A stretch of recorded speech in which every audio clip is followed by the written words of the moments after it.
Welcome, ladies and gentlemen, to Software Sales Simplified Move to Success, your weekly podcast for the latest and greatest in enterprise software sales. My name is Kevin Donville, and I'm joined here by my co-host, Matt Long. Together, Matt and I have over 50 years experience in the world of enterprise software sales, implementation, and service delivery. And we're very glad you come to join us here this week, where we will learn how to become better sellers together. And before we get started too much further, please, if you could take a moment, please like, follow, and subscribe to the channel on whatever platform it is you're listening to us here today. It really helps us out a lot. Doesn't cost you anything, but it does help out the channel quite a bit. And before we get too much further, Matt, how you doing, my friend? What's going on in your world today? I'm doing great, Kevin. I'm just battening down the hatches for another Kona low coming through, dumping a bunch of rain, but it's the price of living in paradise here. Yeah, it's a tough gig, but somebody has to do it. We understand, but I'm glad to hear that you guys are getting ready for it, and hopefully it won't be as disruptive as the last one. And speaking about disruptive, this week I want to talk a little bit about disruption in the world of enterprise software sales, but things that have remained the same, techniques, tactics, and things that people who are trying to become better sellers can be involving themselves with, getting attached to, and trying to exercise in order to become better sellers. And in order to have that conversation, we've brought in an old friend of ours, Sacha. How are you doing, sir? What's new in your world? Thank you for having me, guys. Again, a big fan of the show and very, very much looking forward to have that conversation with you. I'm doing good. Austin, Texas, 3 kids chasing toddlers. So that's what is happening right now. Chasing toddlers is the best cardio you will ever get in your life. I know. Good I've work. had 3 myself. And when they start to outnumber you and your spouse, that's when things really change in the dynamics. Now, as much as we both enjoy the role of fatherhood, that's not what we're here to talk about here today. We're going to be talking about some very interesting subjects, ones that you and I are very passionate about, as is Matt. But before we get started, we're very familiar with you. We've worked with you in the past, but our audience is not. If you would be so kind, take a moment, take the floor, tell everybody who you are, what you do, and where you do it. Absolutely. Well, again, thank you for having me. My name is Sacha Kupaj here, born and raised in France.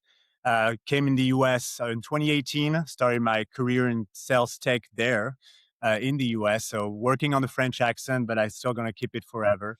And I started as an SDR. Now I'm a senior enterprise account executive for a conversational AI company called Conversica. And I learned a couple of different things throughout my short journey, short than 10 years now in sales. So excited to have that conversation today. 10 years, you've already earned your stripes, sir. You're already a veteran. And you did start out in the trenches of being an inside salesperson, that business development person. Tell me a little bit about what that role was like. And a lot of people burn out there. A lot of people decide sales is not for me. But tell us a little bit about what happened during that role and why for you that kind of got you hooked on the idea of staying in sales. No, absolutely. I think the role of SDR is critical, whether you want to do it in sales, you want to continue, or just to develop general skills for your life. I think it's a great role for that. Yeah, I mean, I was starting, again, I want to preface in the fact that 10 years ago, I couldn't speak English. So I have that against me, number one. So how can I translate my French personality into an English personality, an American personality? So that was the first thing that I need to work on. And it was a basic, try to expand, try to preach the word of that company we were working at the time. And so cold calling, follow up, meeting schedule, demo schedule, all that jazz that a lot of people know. So for me, again, the goal was to truly understand the culture, the American culture of doing business, to engage with stakeholders. That was very, very new to me at the time. Mm. So I had that against me.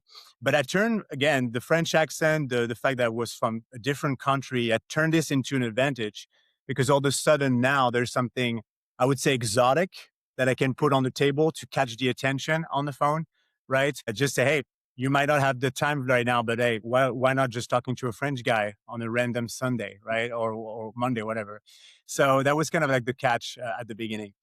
But then I learned that you can have, and I think for SDRs that are listening to the show, you can have a tremendous impact in the pipeline of your account executive by the way you Yes. source your call, by the way you are gathering information, right?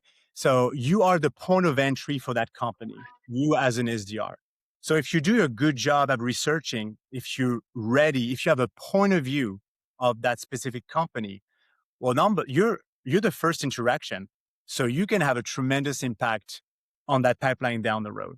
So I want to make sure that we should never minimize the role of an SDR. It's not smiling and dialing. You're actually working alongside your account executive, right? So again, cold calling is a big part of that for sure. Mm. And I would say that I will go away from smiling and dialing to book meeting for the sake of booking meetings. But you can actually use cold calling to gather information at a junior level and to validate your point of view. That is super important to actually say, I have a strong point of view. I think we can help, but I need you to validate that for me.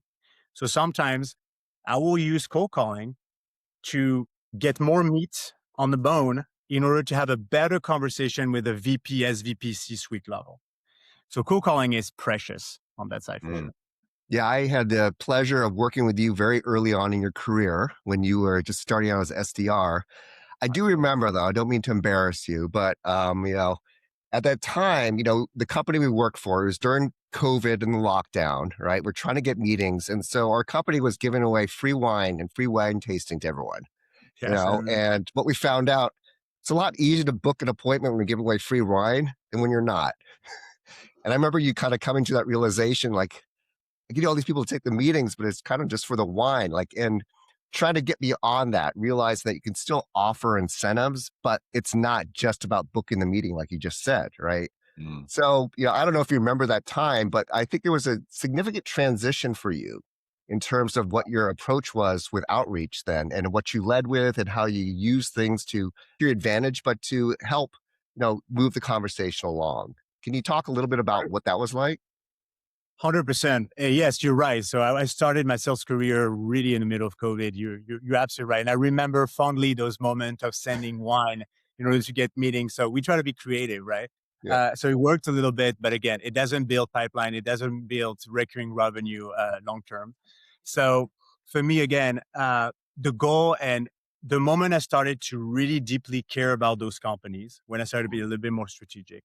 So understanding, okay, what do they care about? So that was one. And then again, I think I have that always SDR, always on SDR forever now, is that I need to develop a point of view that is strong enough for them to pay attention, and I need to earn their trust, right? So the point of view, understanding how that vertical is actually operating, not just the company. How do they make money? What's the problem? Where are the bumps? All those, that's part of your point of view. And the point of view doesn't have to be super complicated. You need to have 3 points that you try to advocate and evangelize throughout the team, figure it out.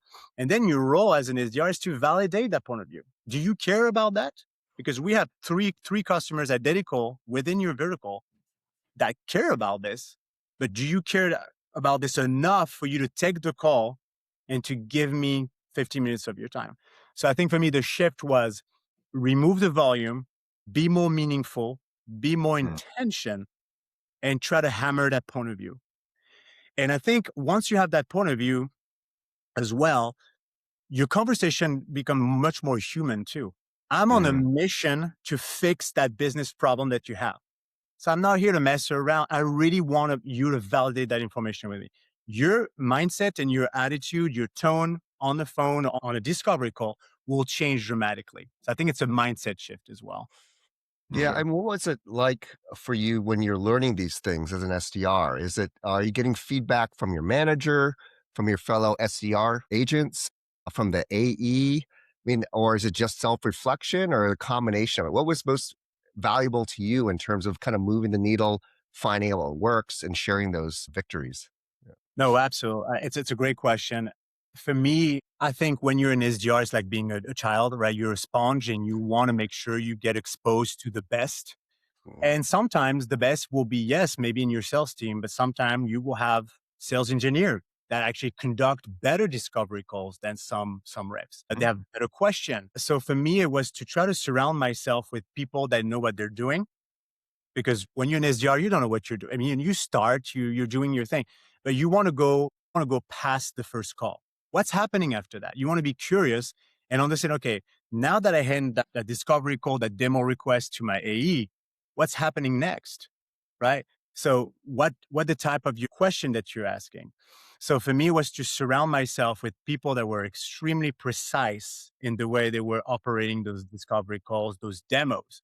Because a good demo and a bad demo, there's a slight different details here that can turn your demo into a nightmare. Again, surrounding yourself with people that, and again, we're talking about that probably at the a little bit later in the show, but the role mentoring. So mentorship is a big part for me. It is something that I really cherish a lot. And I think I have that with you guys and other people throughout my careers. And that's, again, that's a topic. I don't know if you want to start with that topic right now, but for me as a young AE, now we're talking about using Claude, using AI, your medics, your letters. All that is fabulous. This is great, but there is nothing better than 30 plus years of experience. That's sales execs can read a room in 30 seconds, can read human interaction precisely that will benefit your deal. And that's, for me, it's very precious. So there's one advice I will give to an SDR that just started is that try to surround yourself, identify those people that are willing to give you their time, sit, listen, ask good question, and you will learn far more than just opening your medic book and understanding all the letters. Because at the end of the day, it is a human, it's a human interaction business. Yeah, that I mean, that role of mentorship, I think, is something that is not slipping away a bit, but it's not being valued as much as it was now that AI is here, because people feel like they can just go on ChatGPT or Claude, ask a question, get all the answers, and then be prepared, right? But it's touches the surface, but doesn't give you the years of experience of a person who's gone through this, right? And there's nuances to it. So there's understanding and information, but then there's true knowledge and wisdom and experience that comes just by living that for a long time. Can you talk a little bit about that? How do you kind of balance those two? Because there are efficiencies for sure in using AI, right? Absolutely. And again, I think AI is not, and I'm convinced of that, when it comes to enterprise selling, AI is not going to replace you sellers, but they're going to replace lazy sellers because now the bar is higher from buyers, from people that run evaluation, whether technical or non-technical. People expect you to know a lot about their company, a lot of businesses. So it's not going to fly anymore to say, okay, tell me what you do. And it's not going to fly anymore. But there is ways of also delivering those and uncovering those pain, because you can have all the information you need if you don't know how to connect with that person. So in the world of enterprise selling, we should never forget that, number one, nobody's going to write $1 million check out of a screen with an AI agent. This is not happening. Why? Because again, we're interacting with people, we're interacting with careers, we're interacting with business goals that need to satisfy Wall Street. It's a much more complex than there's a problem, there's a product, you sign here, sir. It's a multitude of human interaction, of diplomacy. That's something I learned very early on. Some people hate each other within different, teams. There's a huge clash between the business and the technical that you need to understand. And so you're right, Matt, in the fact that you can learn everything about that company. You can be very polished on those things. But if you do not go on site, if you do not understand what's driving your champion, what's driving even the guy that hates you the most, it doesn't want your product. So those like human element of a deal, that's the difference between a $10,000 deal and $1 million deal. There are people in between. And I think the human race is extremely complex. And that's where our skills as sellers comes handy, right? I think that's again, it boils down to that, is that we are extremely complex individuals that are motivated by different things as well. So I think I will emphasize the fact that yes, it's good for research. It's good to be extremely polished and buttoned down on every single detail of the business. But then after that, understanding what's driving those teams, what's driving that champion, what's driving those people. That's what is going to be crucial for that next generation and, us as sellers today. Yeah, it's interesting. When you and I were talking in preparation for us having our session today, Sacha, one of the things you and I talked about specifically on this topic is AI is really it's very good at being able, let's use a baking analogy. It can write the best recipe for you. The most efficient use of every single ingredient that, if executed perfectly, will produce the best cake you've ever had in your life. But it has to be executed on. And that's where the sales team comes into play. They need to take those elements and then they have to add their skill set to make that come to fruition, to make that cake actually rise in the oven and become something that everybody loves and enjoys. You hit on something earlier on, and quite frankly, that last paragraph that you were just kind of going through, it could be a book unto itself, quite frankly, and don't mean to exaggerate. But you're talking about that ability to communicate with people, reach out to them and build that level of trust. Human beings are very emotional animals, as you identified. And your skill set as a salesperson is to be able to establish that degree of trust and validation, which is sometimes factual and sometimes emotional. And you're bringing up that AI can help with that.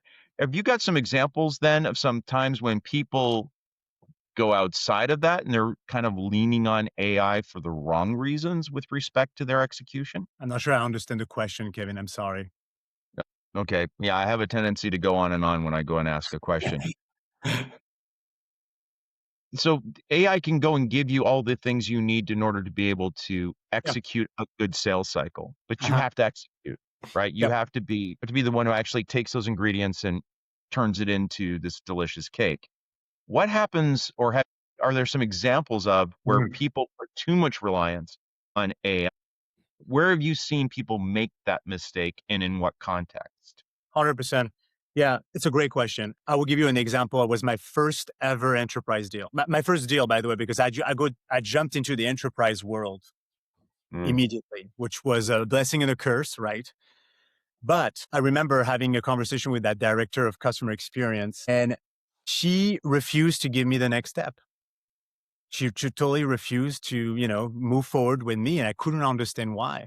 Well, the simple fact is that I got everything lined up. I remember everything about the company.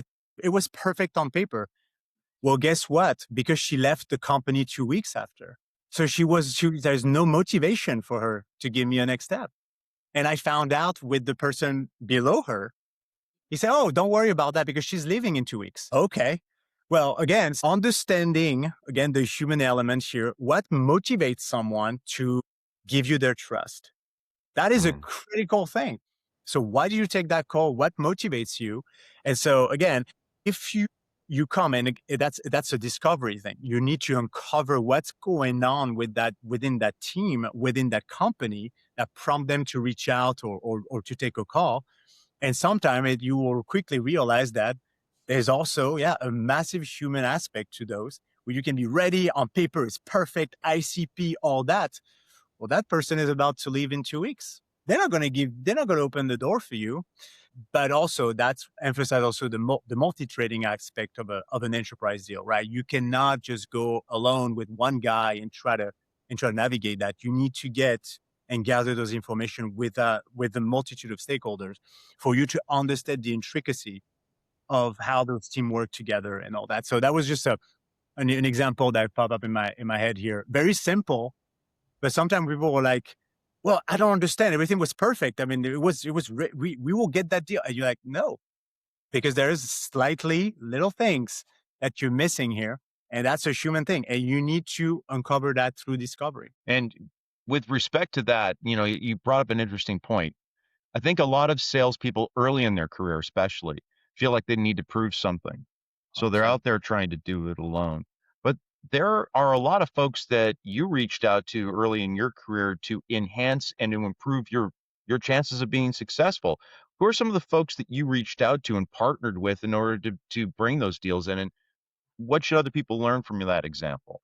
Yeah. Well, I do not believe in the self-made man in general, and I don't believe that there's a self-made man approach in sales.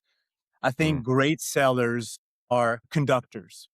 Okay. So they're here and they're very skilled at bringing key stakeholders at a critical moment of the deal in order to make the buying experience very smooth, but also tackle or mitigate risk along the way. So a great seller is someone that can orchestrate this internally in pulling the right resources at the right time to continue the momentum, create urgency and all this. So sometimes I will don't even go to the product, understand how your legal team is working. How fast can they actually review a document for you? What does the InfoSec look like? Can I get someone on the team that knows everything about that can pull the right moment?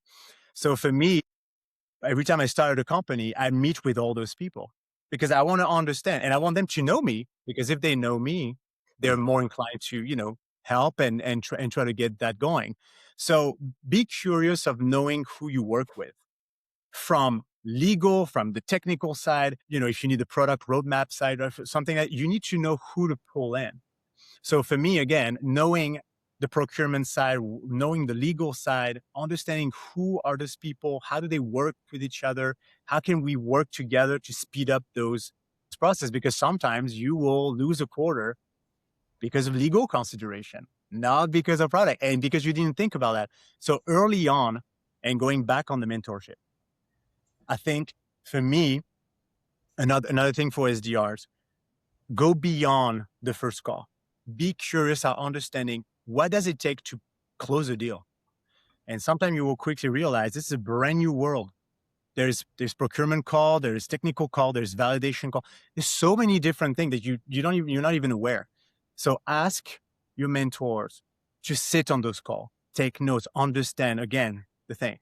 Then once you're in there, you know exactly how to react and how to pull those people.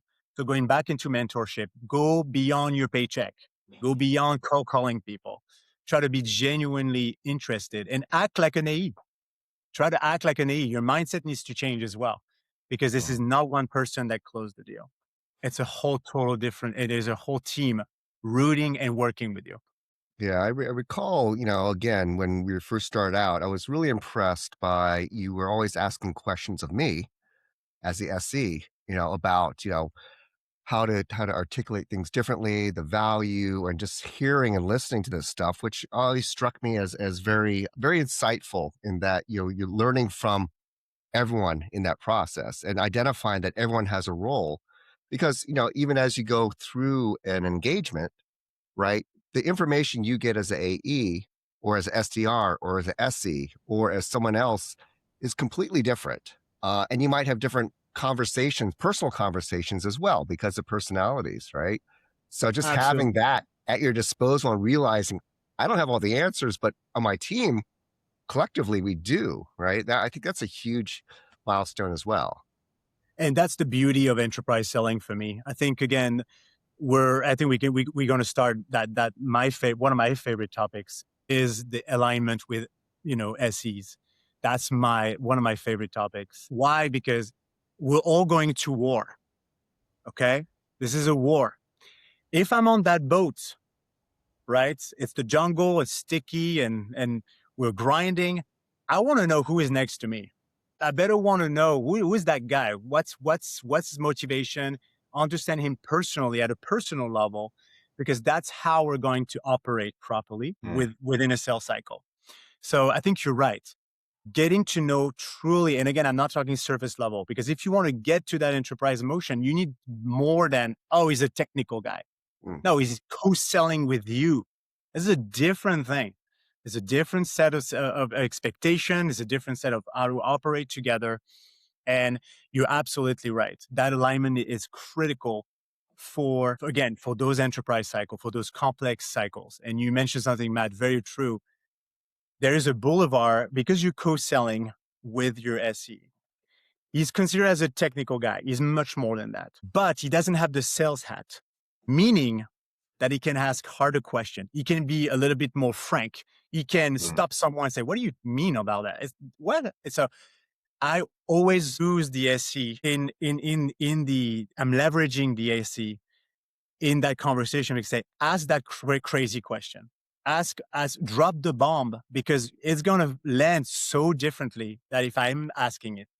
So there is a strategy here on how to leverage your team in order to uncover that. And the beauty, and as you know, Matt and Kevin, you know that very well, all of a sudden you co-selling and all of a sudden you building your own champions. So within the deal, you have different people coming in and you start building your own champion and you uncover things that I might uncover in 4 weeks.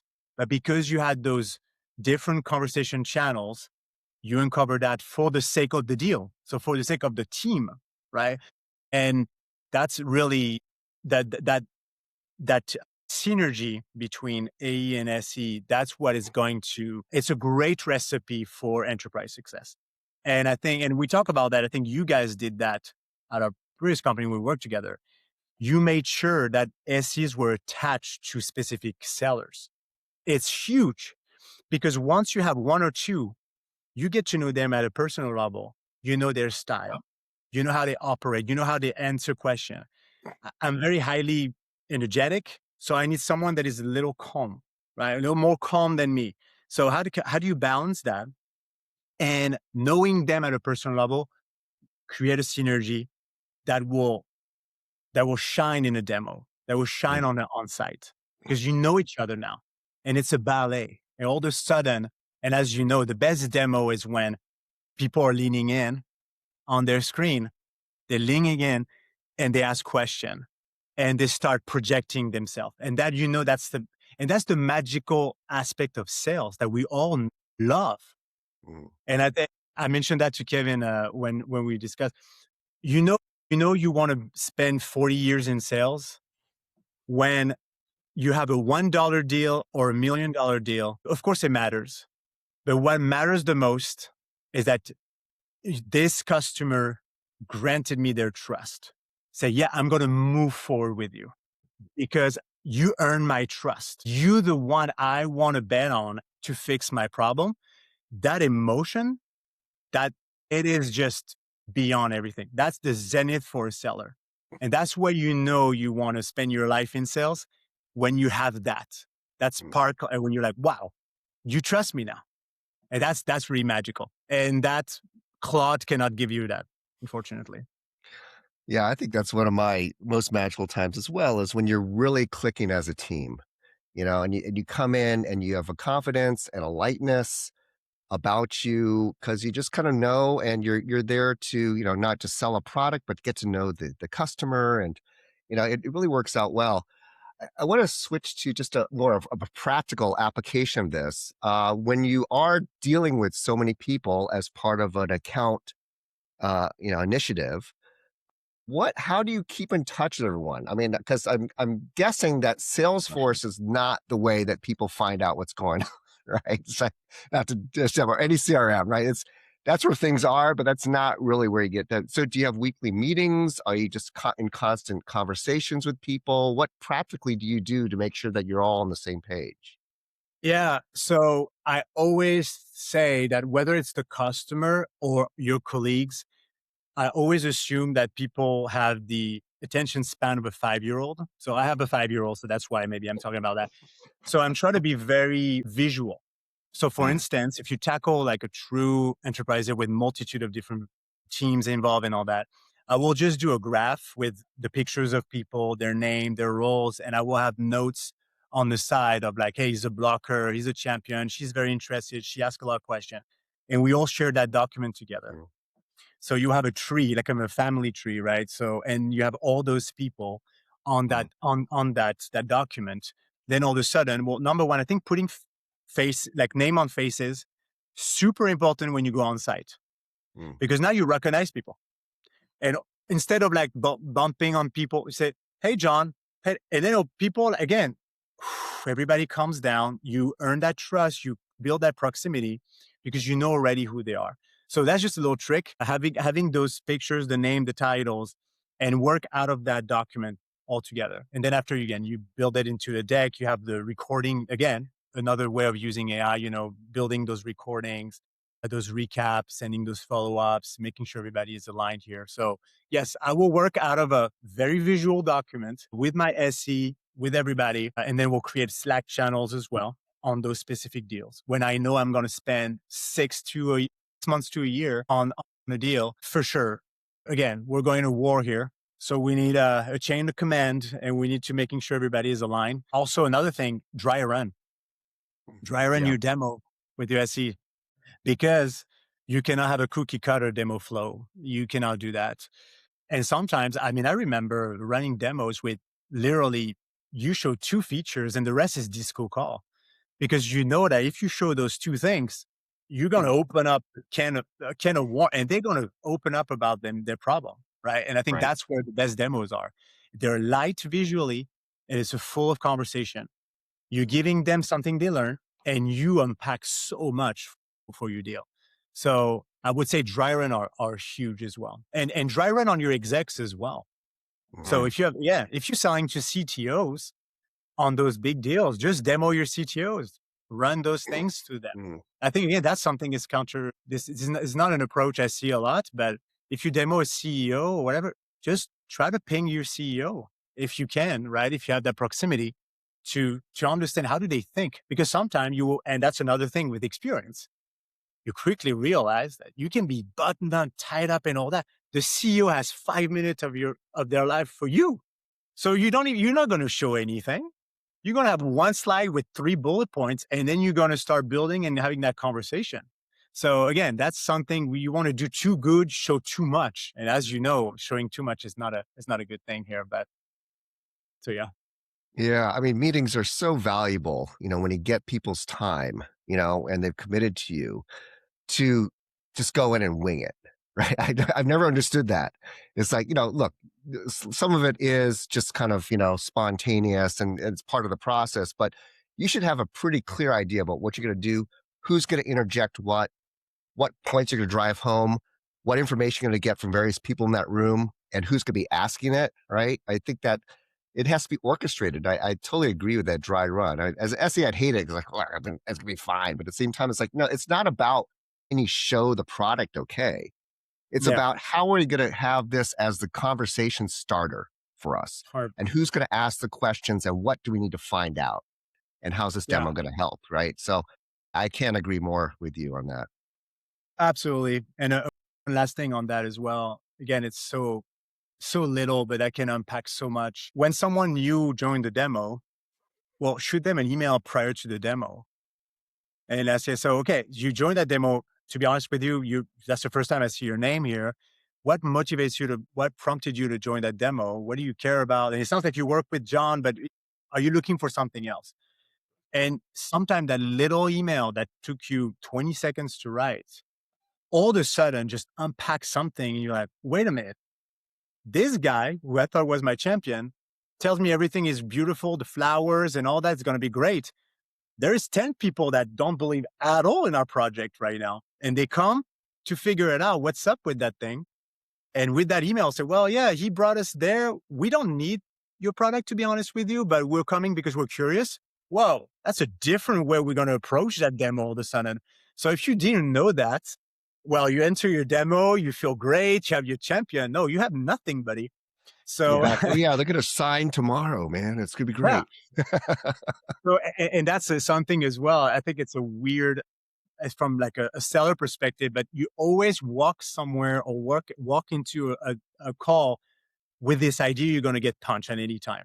I think there's this weird attitude of a seller where you say, okay, this can go south at any moment on so many different things, which again, it's a great exercise and it forces you to go. And I think that's why the best VPs in the world are like the party poopers, where they just test your deals and they say, okay, wait a minute, did you check that? How do you know that guy is aligned with your thing? Did you talk to that guy? And I remember I hated those conversations because as a youngster, I was like, don't ask me about that. I won't get that done. But no, it forces you to sit down and pause a minute and say, yeah, it's a good deal. There's some bones here, but you got to do a little bit more there. And that's why you need to be very, very open and humble when you're a seller. That's like the big threat for me. It's coachability, but in order to be coachable, you need to be humble. You need to be a student of the game, right? So again, we all know John McMahon, and just having that attitude and just say, And that's why the top sellers are the guys that are it's a never ending thing to learn. And when they come, they're very approachable. They know their stuff, but at the same time, they want to learn constantly, and they're humble and they're coachable. I think that's like the biggest trait for a rep. It's fascinating to hear you talk about this because the kind of advice you're giving is universal. It doesn't matter really which or type of product you're selling. These are good tactics, strategies, and best practices to apply irrespective of where you are and what kind of solution you're selling. You've had to grow through a number of different roles, and you've Mhm, transitioned over from very different industries in some mhm. respects. How was that transition, and how much about what you've learned were you able to apply to make that transition easier? Yeah. Very good question. So that's where I think when you transition from, for instance, within the same company, you start a brand new vertical. So that's what I'm trying right now, right? We're penetrating a brand new vertical for us. That's where AI is tremendously helpful because Mm, all of a sudden you can understand, the metric, the KPIs they care about. So all of a sudden, in a short amount of time, concentrated, you can get familiar faster on how people think, how they operate, and all this. So that's a tremendous advantage of leveraging AI, right? In doing research and conducting market analysis faster, right? Because now mm, you don't have to. That's a great thing. You don't have to read 10Ks. I remember I was reading 10Ks back in the day. Now I don't have to, right? Of course you need to check if it's accurate or not, but now you have that. So that's really a very, very good tool for us to penetrate a new vertical. Now, mm. something I would always say when you enter into a brand new world, something that will really help you. I think it's a very good exercise is understand. And I think Matt, you were one of the best at that. Understand your competitive landscape. That's something. This is not just to know X, Y, and Z, they do this, is to really understand some of your competitors started in a different space and they they morph into a different product. So by learning about your competitive landscape, you're actually learning about this whole space. And I remember Mm. for me, I remember that document. I think I still have that document, Matt, that you build, that competitive landscape that you build. And I remember I was reading that every week. I was reading that document every week because it was not only how can I be better and serve the customer by providing accurate, information for their evaluation, but also understanding the history of that space. And this is not just to be very good at, differentiators and all this. It's also to really understand your industry and where you are and where you landed. So competitive landscape is a huge one for me because you will be able to, again, coach your champion and provide great information for that evaluation. So again, how can you, for an AE, the goal is how can I create that buying experience as seamless as possible? And knowing everything from the competitors, being very honest and upfront to that is a huge one. You've moved now into the AI space, and, you're talking about understanding competitive landscape. That is a very noisy space right now. 100%. What kind of tactics and disciplines do you apply in order to get a clearer understanding of what the competitive landscape looks like? 100%. Great question. So today, the complexity is not if right now, I think the market is maturing a little bit more. Right now, it's not hey, I have a cool, shiny tool that do X, Y, and Z. The next challenge is how this tool is about to plug into our whole infrastructure. So, because again, there's no way and again, you can work for big companies like Anthropic and all that. You still have to plug into their current processes and infrastructure, which is Mm, why it's $1 million deals and multi-years $1 million deal because you have those guys on site that coach the team to, adjust the workflows within their AI agent and all that. So the challenge and your goal is to make sure that your products will actually integrate within their own infrastructure. So that's like the big thing right now is again for InfoSec is one thing for sure. So there's mm. two things. Again, you want to make sure that you position yourself as a trusted partner, even if this ever growing and, booming industry, and making sure that you fit the basic needs of enterprise selling. Again, that will be, it will be compliance. It will be the right integration. So knowing that as a seller, more on a technical, and that's why I think that's where the shift is, and specifically in conversational AI, understanding those intricacies, those technical intricacies, and having enough knowledge, enough baggage to have those conversations with those technical people is going to be tremendously helpful, for sure. No, 100%. Absolutely agree. For folks that are making those transitions, especially for people who are moving into areas where AI maybe traditionally wasn't a component, but now they're trying to figure out how to incorporate that into their strategies. What kind of advice would you give to them for sellers that are making those kind of transitions today? Well, I think if again, let me know if I understand you, if I understood your question correctly. There is way to leverage AI on a day to day for a seller on how to operate and conduct research and all this, Mhm. and then there is more on the company level. So let me know, Kevin, what you mean on that. I kind of actually mean it in both ways. I mean, obviously there's the ubiquitous AI, and then there's also folks that are going into that space because seemingly that's the big growing area right now. Okay, yeah. So for A's that want to make the switch, um, again, use those tools against the company you apply for. So Mm, understand who started those companies. Do they have any specific background in another vertical that they have a very good knowledge of where they are in that specific industries, and then deploying a product that will actually help and fix true business challenges and problems. So do a lot of research on that, understanding who they bring in, who is funding them as well. That is going mm, to be big. So I think that's at the research level, making sure you understand this is not three guys out of the door room that actually building something. Is there actually an enterprise motion there, right? And again, it's funny, we talk about the SaaS apocalypse all the time. Well, if you check right now, Anthropic and OpenAI, all the two biggest employers for salespeople, by the way, which is kind of interesting, going back into our whole topic of that podcast. So yeah, so I think again, being very intentional, ask the right question during the hiring process, and understanding, okay, where do you fit within this whole thing?